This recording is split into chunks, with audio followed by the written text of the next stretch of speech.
murutsu ya hai murutsu ya ya no.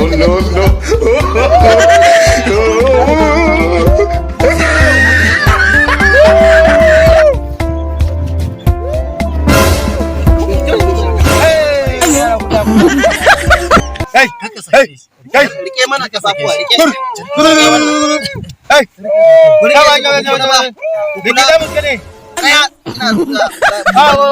ba sai kai bayani ba. Na san me ke ta wannan bawan Allah da dalilin hakan ne ma yasa aka kwatanto mana gurinka. An gaya mana wannan bawan Allah mun zagaye asibitittuka da yawa subhanallah. Tun kafin ku zo na yi zagaye ya gaya mun asibitittuka da yawa. matsalolinku. Bawan Allah aljana ɗan boran ta aure shi. Daga ƙarshe ina gaya ma wannan bawan Allah kaga mun sa mai takunkumi. Idan ya cire wannan takunkumin cizo yake yi.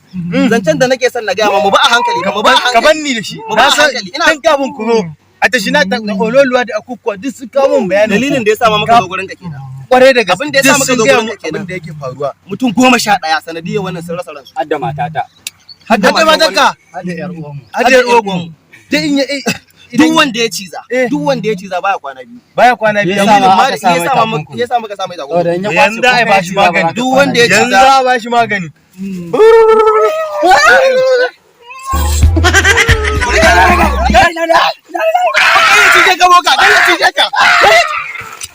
Kai ya cije ka boka.